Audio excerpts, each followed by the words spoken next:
오늘부터 우리가 온 오프라인 이렇게 병행해서 드리기로 했는데 우리 오프라인 예배 더 많은 분들이 참석을 해주시면 감사하겠습니다. 온라인 예배 너무 잘 적응을 하신 건 아니겠죠? 네. 오늘 악한 자를 대적하지 말라고요 라는 점을 가지고 하나님께서 우리에게 주시는 말씀을 듣겠습니다.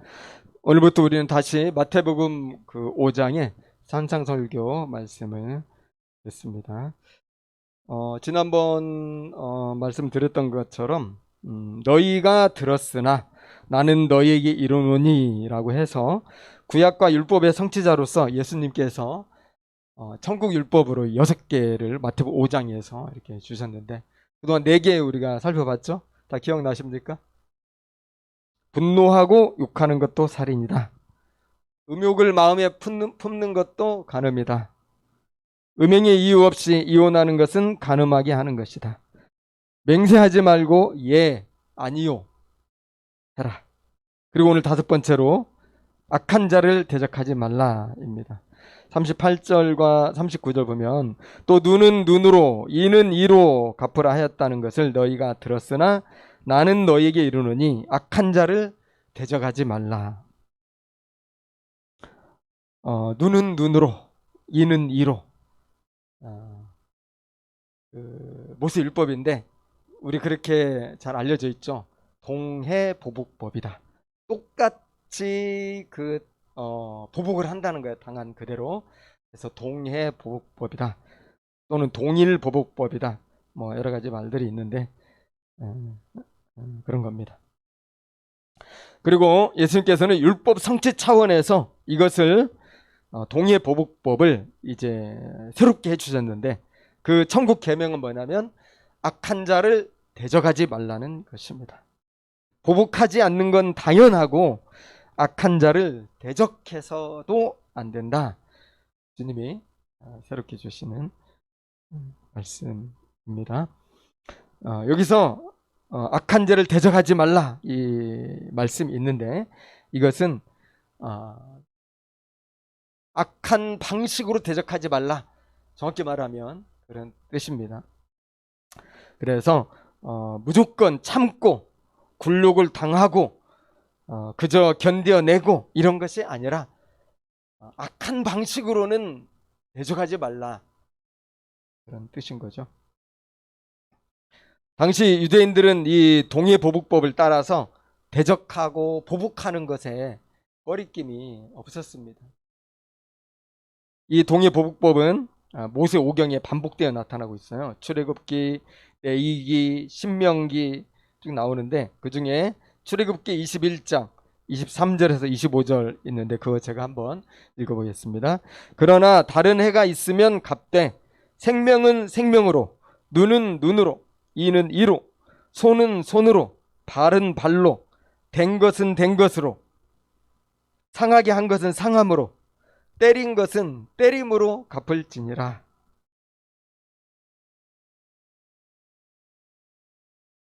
아주 당한 대로 더도 말고 덜도 말고 그만큼 그대로 갚아줘라. 상당히 합리적인 법이라고 생각해 볼 수가 있겠죠. 보통 우리 당하면 배로 갚아주고 싶지 딱 그만큼만 해주고 싶어 하지 않잖아. 사실은 이건 범죄를 제어하는 법이다. 그렇게 생각해 볼 수가 있습니다. 그래서 이런 동해보복법에 따라서 당시 유대인들은 누가 뺨을 치면은 그래서 이 모욕감을 느끼게 하면은 자기들도 뺨을 치고 더욱 세게 친다는 것입니다. 누가 나를 법정에 고발하여 재산을 뺏으려 하면 나는 먹고소하는 것뿐만 아니라 더 안갚음을 세게 해준다는 거죠.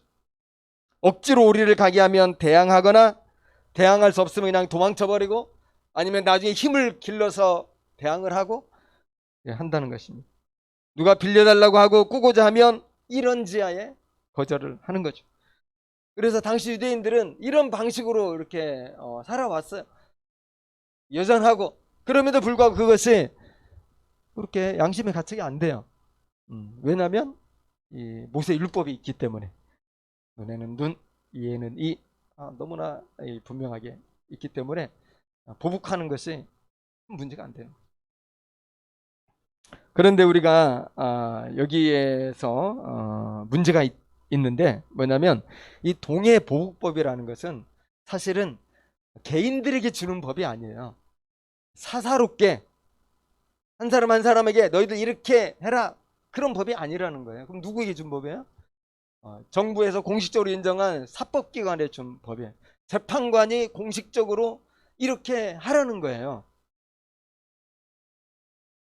내가 만약에 악한 자에게 해를 당했다, 그러면 개인 복수를 허용하는 이런 차원이 아니고 나라의 법에 호소해가지고 법적인 판단을 이런 식으로 받으라, 그런 얘기입니다. 그런데 이제 문제가 생기는 거예요. 무슨 문제가 생기죠? 재판관들이 이제 물욕이 생기는 겁니다. 그래서 돈 많은 사람들이, 권력 있는 사람들이 뇌물을 주는 거죠. 뇌물을 주면서 이번에 이렇게 좀 유리하게 판결해 주면 내가 정말 너 깜짝 놀라게 살해해 주겠다. 일부 내가 일단 주고 잘 되면 나중에 나머지 주겠다. 이런 식으로 유혹을 하는 거죠. 그러다 보니까 재판관들이 그 유혹에 넘어가서 가진 자, 부자, 권력 있는 자를 위한 이 구분 판결을 한다는 거예요. 그럼 어떻게 됩니까? 이제 힘없고 돈 없는 사람들은 자기가 억울하게 당해가지고 너무 이 괴롭힘을 당해가지고 너무 해를 당해서 이 법정에 호소했는데 정당한 판결을 받지를 못하는 거죠. 자, 결국 어때요? 나라의 법이 해결해 주지 않으면 어떻게 되는 거죠? 결국은 개인적인 복수가 난무할 수밖에 없는 거죠. 난 억울한데 이 나라가 제대로 해결 안 해줘요. 그러면 내가 이 한 맺힌 것을 풀어야 되잖아요. 결국은 개인적으로 보복하고 복수하기가 쉬워지겠죠. 결국은 유대 사회라는 것은 하나님이 선택한 그 선민의 사회고 공명정대하고 공정한 사회가 되어서 열방을 향한 하나님의 사랑과 정의를 보여주는 이런 제사장 나라가 돼야 되는데 그걸 이제 못하는 거죠. 형편없는 나라가 돼버렸어요. 혼란스러워지고 힘 있는 자를 위한 사회가 되었고, 그래서 하나님이 보실 때 정말 이 실패했고 망가졌다, 이렇게 볼 수밖에 없는 그런 사회가 된 거죠. 여러분, 하나님이 이 선택했다는 유대인들도 이렇게 될 수밖에 없었는데 일반 사회는 어떻습니까? 일반 사회는 뭐 더하면 더했지 덜하진 않겠죠. 우리나라도 뭐 다르지 않잖아요. 오늘날 우리 일반 사회 가장 큰 불평 중에 하나가 뭐죠? 제대로 된 판결이 이루어지지 않는 거잖아요. 여러분, 우리가 상식으로 아는 게 뭐가 있습니까? 무전유죄, 유전무죄, 유전무죄, 무전유죄잖아요. 자, 이미 우리 사회에서 상식처럼 통용되는 말이에요. 그래서 비싼 변호사를 살 능력만 있으면 웬만한 죄는 다 집행유예가 되는 거예요. 그리고 돈 많이 내고 보석금 내고 그냥 풀려나고요. 그러나 돈 없는 사람은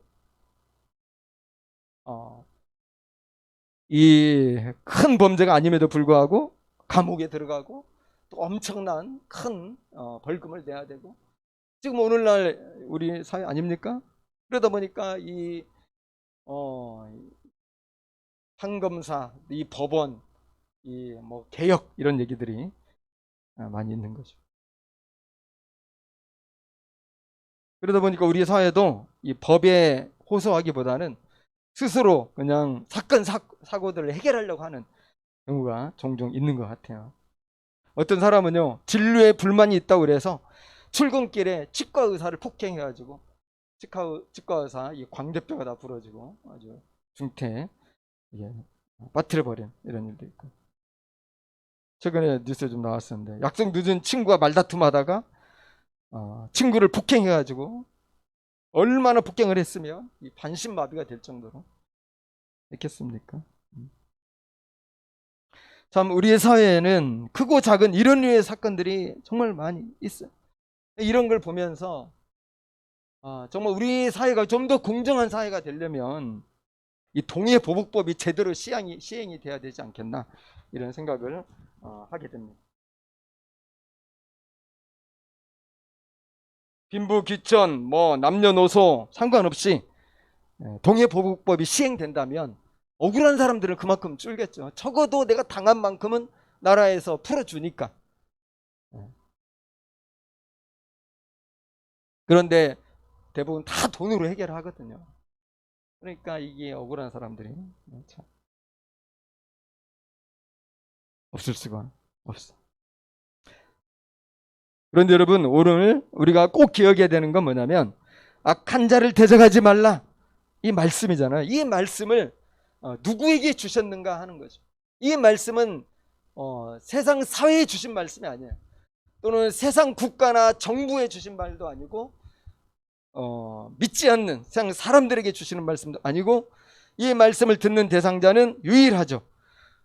오직 심령이 가난하고 마음이 청결하고 핍박을 받아도 기뻐하고 즐거워하는 이 팔복을 받은 그리스도 예수 안에서 하나님 나라 백성이 된 천국 시민들에게 주시는 말씀이라는 거죠.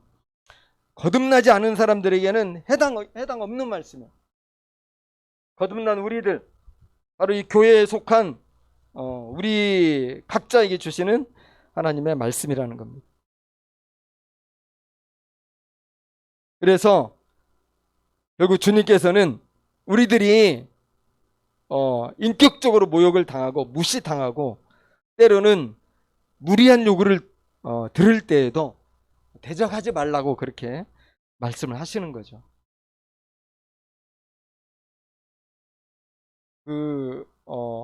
우리 모든 보통 사람들은 그냥 이 당하면 이 괴롭잖아요. 괴로우면 우리는 그대로 해주고 싶어 한단 말이죠. 이게 본능이고요. 모든 인간들이 그런 마음을 가지고 있어요. 억울하니까, 막 화가 나니까 이 해소를 해야 되죠. 근데 오늘 예수님은 그렇게 하지 말라고 그러는 거예요. 정말 어렵지 않습니까? 이게 어려운 이유가 우리 모두에게는 뭐가 있냐면 자존심이라는 게 있어요. 사실 우리가 그냥 돈이 없고 뭐 세상적으로 뭐 성공하지 못하고 무슨 권력이 없고 뭐 그럴지라도 사실 우리는 뭐 하나로 살아갑니까? 여러분, 자존심 하나로 살아가는 거 아니에요? 정말 자존심 하나, 자긍심 하나의 어떤 인간 본연이 가지고 있는 어떤 명예, 이거 하나로 우리가 버티면서 살아갈 때가 많은데, 이 자존심을 짓밟고 이러한 인간 본연의 이 명예를 그냥 무시하고 모독감을 주고 모욕을 할 때 과연 우리들이 가만히 있을 수 있겠냐? 여러분들 어떻습니까? 그 사람이 친구든 가족이든 안면이 전혀 없는 사람이든 우리는 참 참기 힘들잖아요. 이것이 우리들의 보통 가진 모습이다 생각이 드는데, 그런데 정말 우리 주님께서 이 오늘 본문에서 지금 문제를 삼고 있는 게 있는데 바로 그거라는 거예요. 모든 폭력과 불법과 학대와 차별과 인권 유린 등의 근원적인 문제는 어디에 있냐면 바로 인간 자체에 있다는 겁니다. 여러분, 기독교 인간관이 뭐죠? 기독교 인간관, 모든 인간은 죄인이라는 거죠. 죄인이어서 자기 스스로는 구원에 이를 수 없을 정도로 절대로 부패했다는 겁니다. 이게 기독교 인간관이잖아요. 로마서 3장 23절에 모든 사람이 죄를 범하였음에 하나님의 영광에 이르지 못하더니, 우리 모든 인간들이 이 마음이 부패해가지고 보복을 해야 시원한 거지. 그리고 갚아줘야 시원한 거지. 눈에는 눈, 이에는 이. 정말 시원한 말씀 아닙니까? 근데 그걸 하지 말라고 하니까 우리 예수 믿는 사람이 무슨 정말 우리 응? 답답할 수 있잖아요, 그죠? 그래서 예수님은 사실은 인간들의 근본 문제를 해결하고자 하시는 거죠. 여러분, 물론 구조적인 사회 악이 있어요. 그리고 악을 재생산하고 확대시키기도 하고요. 많은 부조리한 법과 제도가 인권을 짓밟고 차별을 일상화하는 일이 분명히 있죠. 이번 미얀마 사태도 보지만 우리나라도 이미 겪었고요. 이 시민들의 삶과 생명을 압제하고 합법적으로 살인하는 이런 독재 정부도 있을 수도 있고요. 그런 경우에는 우리가 보네파가 얘기했던 것처럼 악을 침묵하면 그것도 악이라고 그랬거든요. 우리가 그때는 당연히 저항을 해야 되겠죠. 여러분, 오늘 말씀이 악한 정부라도 무조건 순종해라. 악하고 나쁜 직장 상사가 불법을 강요해도 대적하지 말고 그냥 응해줘라. 그런 말은 아니라는 거죠. 오늘 본문에서 예수님은 예수님을 찾아온 천국 백성들에게, 그리고 오늘은 우리 교회에 속한 성도들에게 개별적으로 말씀해 주신, 우리들의 어떤 이 개별적인 삶에 대해서 말씀해 주시는 거죠.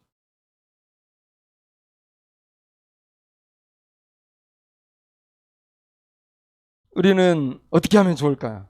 우리 주변의 사람들이, 나와 관계 있는 사람들이 악한 방식으로 우리를 괴롭히고, 어떨 때는 인격적으로 비하하고, 투명인간 취급하고, 또 무시하고, 모욕을 줄 때 우리는 어떻게 해야 될까? 오늘 말씀을 왜 조금 더 자세히 보면은, 예수님은 보복하지 말라, 대적하지 말라 이렇게 말씀하셨지만은 적극적으로 대항을 해야 된다고도 말씀하시거든요. 그 대항이 뭐냐?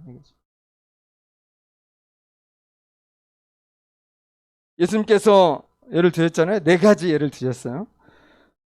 누군가가 내 오른뺨을 칠 때 보통 사람들은 십중팔구 어떻게 할까요? 본능적으로 나도 손이 나가서 때리죠. 같이 때리거나 더 세게 때리거나 대항을 하겠죠. 근데 보면 오른뺨을 맞는다고 그랬거든요.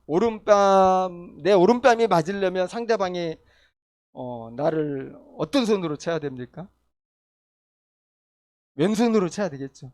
그런데 당시 유대인들에게 있어서 오른손은 왼손보다도 훨씬 그 주손이라고 할 수 있죠. 왜냐하면 하나님의 구원하시는 손은 구약성경 보면 오른손으로 하나님이 구원을 하시는 거예요. 그래서 보통 오른손을 쓰거든요. 그래서 오른손으로 썼다고 할 경우에, 그러면은 이 손바닥으로 내 오른뺨을 친 게 아니라 손등으로 쳤다는 것이 되잖아요. 그러니까 이것은 뭐냐면은, 이 사람이 오른 그 손등으로 나를 쳤다는 것은 나를 아프게 하고 나에게 어떤 폭력을 막 행사하려고 했다기보다는 나를 모욕을 주려고 그렇게 한 거예요. 모욕을 주고 내 인격을 무시하고 나를 조롱하려고 손등으로 그냥 탁 치는 거죠. 그런데 그때 예수님이 뭐라고 말씀하시냐면, 왼편도 돌려대라. 이게 참 우리가 고민이 되는 말씀인데, 주님은 그렇게 말씀하셔서 우리로 하여금 어떻습니까? 이 심각한 모욕, 인격적인 어떤 멸시 이런 게 있을 때 그것에 대해서 똑같이 보복하고 대적하지 말라는 거고요. 그것을 받아들이라는 거예요.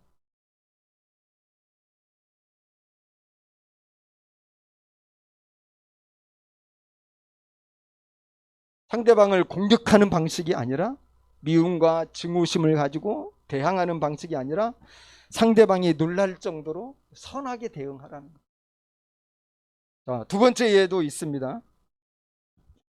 두 번째 예는 누군가가 나를 모욕하고 또 대중 앞에서 창피를 주기 위해서 법정에 고소해가지고 속옷을 빼앗으려고 한다 이거죠.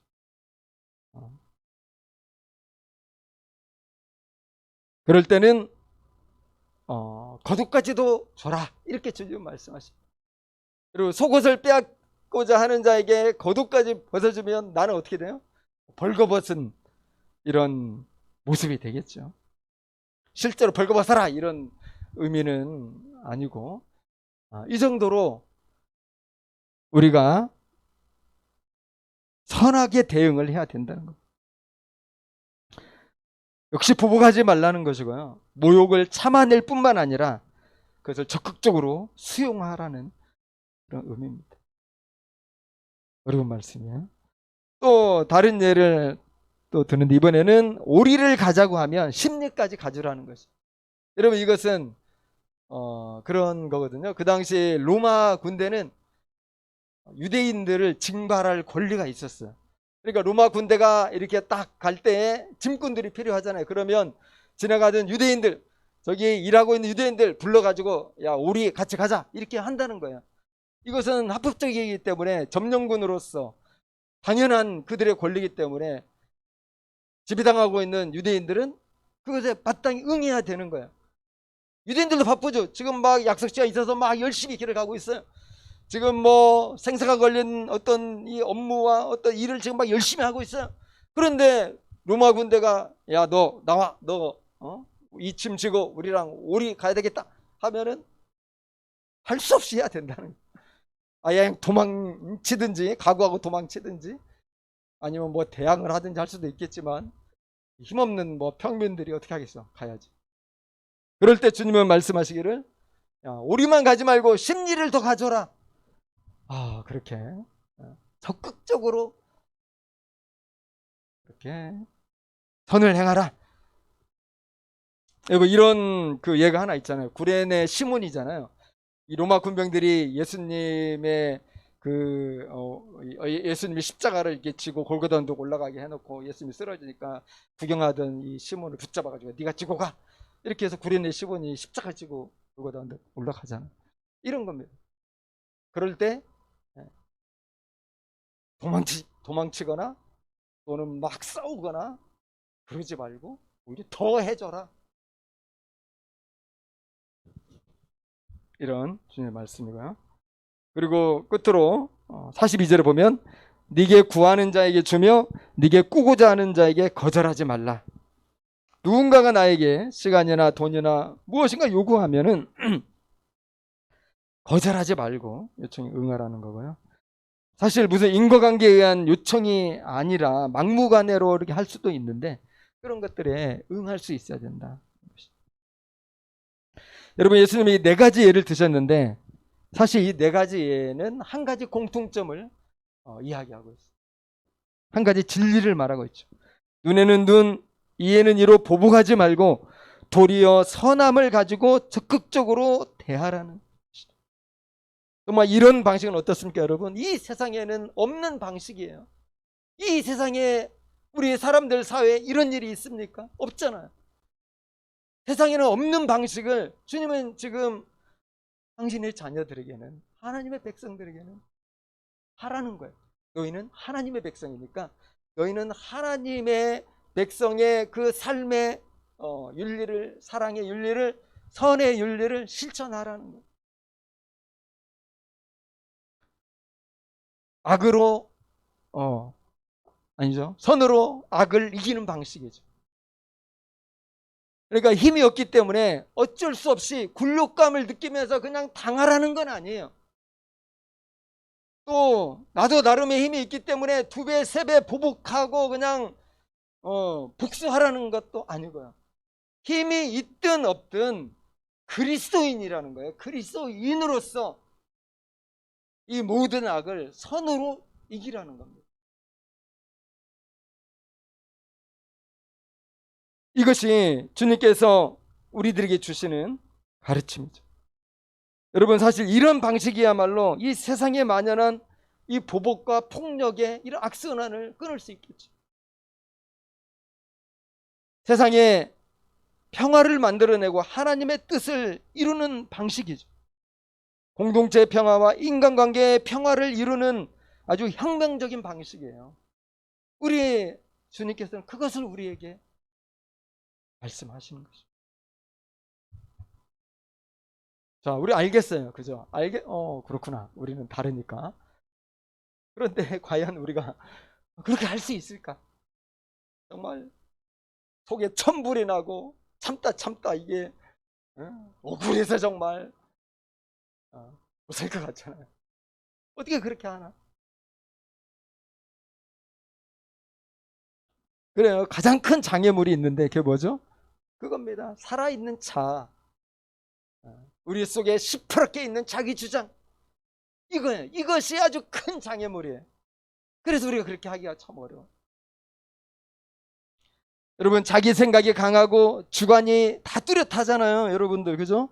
자아가 확실하고요. 자존심 그 하나로 우리는 살아가고 있잖아요. 그런데 무시당하고 멸시당하고 모욕당하고 모독당하고 억울한 일 당할 때 선으로 악을 이기라니.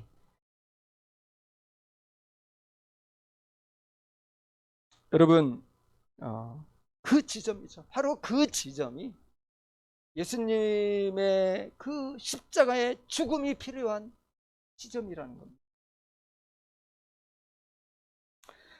사랑하는 여러분, 우리 자신으로는 할 수 없어요. 순종할 수 없기 때문에 주님께서 우리를 위해서 십자가에 죽으셨고요. 그 다음 뭡니까? 십자가에 죽으신 주님께서 우리에게 너도 나를 따라와라. 너도 죽으라. 그렇게 얘기를 하시는 것입니다. 너의 정과 욕심을 십자가에 못 박고 나처럼 죽으라고 주님은 우리에게 제자가 되라고 말씀하시는 거죠. 그래서 마태복음 16장 24절에 누구든지 나를 따라오려거든 자기를 부인하고 자기 십자가를 지고 나를 따를 것이니라. 자기 부인이죠. 여러분, 예수님을 따르는 제자도의 핵심이 뭡니까? 자기 부인이에요. 자기 부인. 살아간 자를 모든 정과 욕심을 십자가에 꽝꽝꽝 못 박고 저도 주님을 따라가겠습니다. 이 제자도의 핵심이죠. 그런데 우리가 자기 부인을 하지만 여전히 정말 새파랗게 살아있는 이 자아를 붙들고 우리가 살아간다고 할 때 우리는 주님의 그 제자도를 실천하기가 사실 어렵겠죠. 어떻게 우리가 이걸 할 수 있어요? 예수님이 보여주셨습니다. 우리에게 할 수 있다는 것을. 예수님이 보여주셨고요. 예수님만 보여주신 게 아니라 또 많은 수많은 신앙의 선배들이, 믿음의 사람들이 우리들에게 그렇게 할 수 있다는 걸 보여줬어요. 그래서 우리는 하나님 우리 주신 은혜와 성령의 능력과 그 충만한 역사로 우리가 할 수 있는 거죠. 자, 예수님은 어떻게 보여주셨어요? 베드로전서 2장 23절에 욕을 당하시되 맞대어 욕하지 아니하시고. 예수님이 그렇게 하셨어요. 고난을 당하시되 위협하지 아니하시고 오직 공의로 심판하시는 이에게 부탁하셨다고 했습니다. 바울도 이런 것을 너무 잘 알지 않습니까? 그러니까 성도들에게 그의 여러 서신서에서 이 악을 선으로 이겨야 된다는 말을 계속 강조하고 있거든요. 로마서 12장에 14절로 21절을 보면 잘 나와 있는데 14절 17절 너희를 박해하는 자를 축복하라. 축복하고 저주하지 말라. 아무에게도 악을 악으로 갚지 말고 모든 사람 앞에서 선한 일을 도모하라. 그죠? 악으로 갚지 말고 선한 일로 도모하라. 19절에서 21절 내 사랑하는 자들아 너희가 친히 원수를 갚지 말고 하나님의 진노하심에 맡기라. 네 원수가 줄이거든 먹이고 목마르거든 마시게 하라. 악에게 지지 말고 선으로 악을 이겨라. 여러분, 그래서 하나님의 말씀은 분명합니다. 나를 고통에 몰아넣고 나를 모욕하고 내 인격을 짓밟는 행위를 하는 자들이 있을지라도 그들을 축복하고 악으로 갚지 말고 도리어 선을 행해야 된다는 거예요. 그리고 그 모든 것들은 주님 주신 은혜로만 우리가 할 수 있는 것이죠. 물론 우리가 주님의 은혜 가운데서 십자가를 의지하고 그렇게 나아가지만 실패도 많이 하겠죠. 우리는 불완전하니까요. 저뿐만 아니라 우리 모두 그런 실패감들을 하루에도 몇 번씩 경험할 때 있지 않습니까? 그렇지만 우리는 그 방향을 가지고 한 걸음씩 한 걸음씩 나아가는 겁니다. 왜냐하면 이 길이 우리가 갈 길이에요. 타협의 여지가 없어요. 여러분, 베드로전서 2장 20절 21절에 이렇게 나와 있어요. 죄가 있어 매를 맞고 참으면 무슨 칭찬이 있으리요. 그러나 선을 행함으로 고난을 받고 참으면 이는 하나님 앞에 아름다우니라. 이를 위하여 너희가 부르심을 받았으니 그리스도도 너희를 위하여 고난을 받으사 너희에게 본을 끼쳐 그 자취를 따라오게 하려 하셨느니라. 선을 행함으로써 우리가 고난을 받을 수가 있는데, 그걸 참는다고 할 때 이거 여러분 굴욕감, 실패감, 무기력감 이게 아니에요. 이건 하나님 앞에서 너무나 beautiful, 아름다운 것이다. 왜? 주님이 그렇게 하셨으니까.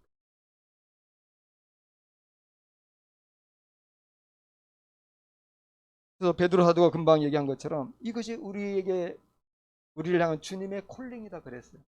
부르십니다. 주님이 이미 본을 다 보였고 이제 우리는 그 가치를 따라가는 사람들이다. 여러분, 사도 바울도 그 일생이 편하지만 않았잖아요. 사도 바울이 가장 힘들었던 때가, 서신들을 읽어보면 많은 경우 나오겠지만 굉장히 자기 고통을 토로한 그 주제가 뭐냐면은 거짓 모함을 당할 때였어요. 고린도 교회에 거짓 사도들이 많이 들어와가지고 굉장히 청산유수로 말을 잘하는 거예요. 우리 말 잘하는 사람 있으면 우리 끔뻑 죽잖아요. 야, 정말 말을 감칠나게 하고 설득력 있게 하고 내 마음에 쏙 들어오게 한다. 근데 거짓 사도들의 특징이 뭐냐면 말을 진짜 잘하는 거예요. 말을 잘. 사도 바울의 특징은, 사도 바울은 편지 글은 대단한데 만나서 직접 해보니까 말을 못해. 바울이 별로 논리적이지를 못해. 편지는 읽어보니까 그냥 힘이 있고 굉장히 논리적이고 파워가 있는데 직접 만나보니까 별거 아니다. 거짓 사도들은 청산유서 같은 이 말솜씨하고 또 이제 여러 가지 가문이 있어서 성도들을 속이는 거죠. 그래서 바울을 모함하는 거예요. 바울은 교만하다. 바울은 거짓말을 잘한다. 바울은 정식 사도가 될 수가 없다. 그렇게 하면서 바울도 인간이니까 뭐 부족한 점이 있을 거 아니에요. 그런 것들 파고 들어가지고 바울을 모함을 하니까 고린도 성도들이 많이 넘어갔어요. 바울이 너무 괴로운 거예요. 그 점이. 사실 여러분, 바울이 정말 이 복음 전하기 위해서 이 다메섹 도상에서 변화된 이후에 평생 그렇게 죽을 각오를 수없이 넘겨 살아왔는데 지금 그것이 다 모함을 받고 있는 거죠. 얼마나 괴로웠겠어요. 내가 그동안 해왔던 모든 것이 지금 숲으로 돌아갈 그런 위기에 처해 있는 거잖아요. 고린도전서 7장에 보면은 바울이 밖으로는 내가 다툼이 있고 안으로는 내가 두려움이 있어서 내가 사방의 환란으로 인하여서 고통스럽다고 표현을 하거든요. 그런 상황에서 바울은 여러분 어떻게 했나요? 그런 괴로운 상황에서 그렇게 모독을 당하고 모함을 당할 때 바울은 감정과 혈기로 반응하면서 너희들이 어떻게 나에게 이럴 수 있느냐 그러면서 막 이 격정적인 대항을 한 건 아니고요. 오히려 그가 자신을 추스리면서 대적하는 대신에 사랑으로 편지를 썼어요. 편지를 쫙 써서 차분히 설명하고 자기가 왜 사도인가를 성도들을 이제 설득을 하는 거죠. 그게 이제 고린도 전후서잖아요. 그럼 어떻게 됐을까요? 고린도 전후서가 지금 성경이 돼가지고 우리가 읽고 있잖아요. 이걸 보면 알 수 있는 거예요. 이 거짓 사도들과 그들의 편을 들었던 이 소수의 고린도 교회 성도들이 변화되었든지 아니면 그냥 사라졌든지, 일단 대부분의 고린도 성도들은 바울의 말을 들은 거예요. 거짓 사도들이 그렇게 판을 쳤지만, 그러니까 고린도 전서 후서가 지금 남아 있는 거죠.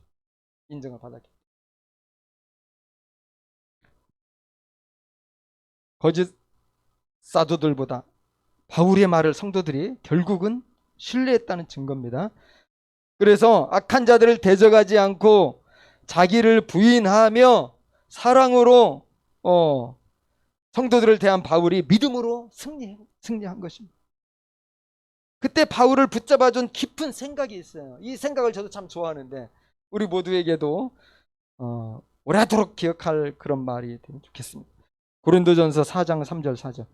너희에게나 다른 사람에게나 판단받는 것이 내게는 매우 작은 일이라. 나도 나를 판단하지 아니하노니 내가 자책할 아무것도 깨닫지 못하나 이로 말미암아 의롭다함을 얻지 못하노라. 다만 나를 심판하실 이는 주시니라. 지금 바울이 많은 판단을 받고 또 모함을 받고 있잖아요. 바울이 이렇더라, 바울이 저렇더라. 바울이 정말 알고 보니까 아주 거짓말장이고 알고 보니까 완전히 성도들을 배신했고 뭐 등등등. 바울은 그런 많은 비난과 판단들에 대해서 나는 작게 생각하겠다. 그것들에 내가 휘둘리지 않겠다. 나도 나 자신을 판단하지 않겠다. 사실 내 스스로 볼 때 내가 어떤 생각받는 게 하나도 없지만 그래도 나는 나를 의롭다고 판단하지 않겠다. 나를 판단하실 분은 오직 예수님이다 이거. 그러니까 주변의 어떤 인정이나 비난이나 이런 거에 대해 휘둘리지 않는 거죠. 여러분 이것이 바로 우리가 자기 부인의 어떤 첩경이 아닌가 그런 생각이 들어요. 말하자면 자기가 죽은 거죠. 죽은 사람은 반응하지 않잖아요. 세상에 대해 죽은 거예요 바로. 그리고 예수님께 대해만 반응하는 거예요.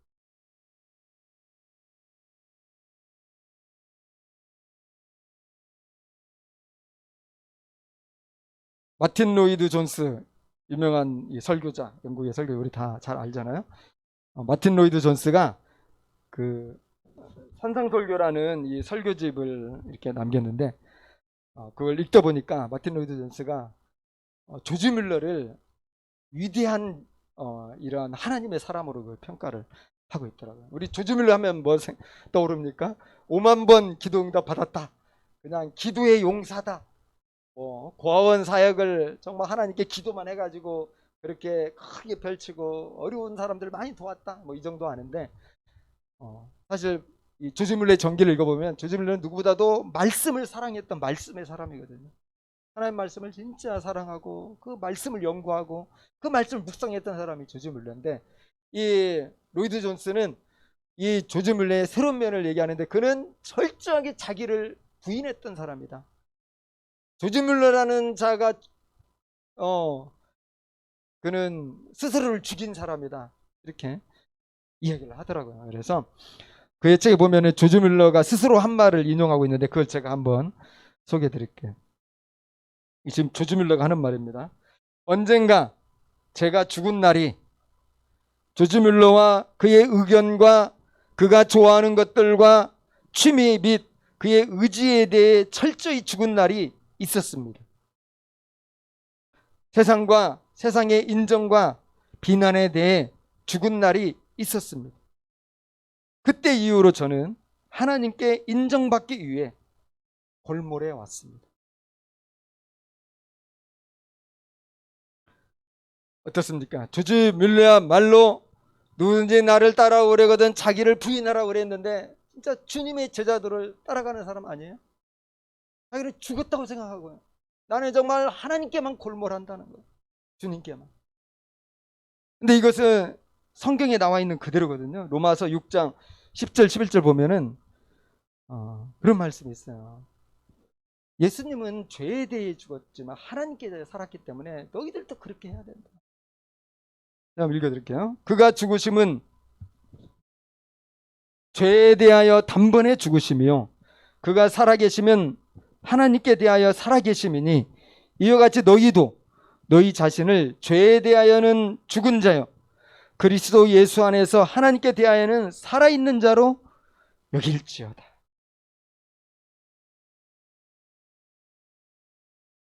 우리도 우리 자신에게 한번 물어보면 좋을 것 같습니다. 나는 과연 죽은 자인가? 죽은 자가 아니면 어떤 조그만 자극에도 지체 없이 반응을 하는 살아있는 새파란 자아로 가득한 자인가? 스스로 우리가 한번 질문해 보면 좋겠습니다. 우리는 주님처럼 세상 유혹과 죄와 내 안에 보복하고자 하는 온갖 감정들에 대해서 죽어야 되고요. 정말 하나님께 대하여, 예수님께 대하여서는 우리가 아주 신나게 살아 있어야 된다는 거예요. 저 여러분이 그런 삶을 살아갈 수 있으면 좋겠습니다. 주님의 은혜 안에서 우리는 그렇게 살아갈 수 있는 거죠. 마틴 로이드 존스는 악한 자를 대적하지 말라는 설교의 결론을 맺고 있는데, 오늘 제 설교의 결론을 그것으로 대신하려고 그럽니다. 그 부분 제가 여러분에게 말씀드리면서 오늘 설교를 마치겠습니다. 하나님께 진정으로 감사드립니다. 우리 스스로의 노력으로 자기를 부인하려 애쓰고 있다면 우리는 실패할 운명을 띠고 있습니다. 우리는 시작도 하기 전에 파멸할 운명을 갖고 있는 것입니다.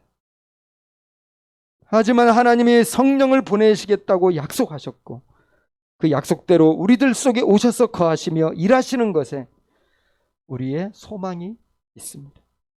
하나님께서 이런 삶을 가능하게 하셨습니다. 참으로 조지 뮬러가 조지 뮬러에게 죽을 수 있었다면 어째서 기독교인인 우리 각자가 자신에 대해 죽어서는 안 되는 것입니까? 우리의 자아는 너무 사악함으로 큰 고통과 비참과 불행으로 인도하며 최종적으로 갈보리 언덕 십자가 위에 하나님 아들의 복되신 사역을 부정해 버립니다. 여러분, 어째서 기독교인 우리가 자아에 대해 죽어서는 안 된단 말입니까? 우리 같이 기도하겠습니다.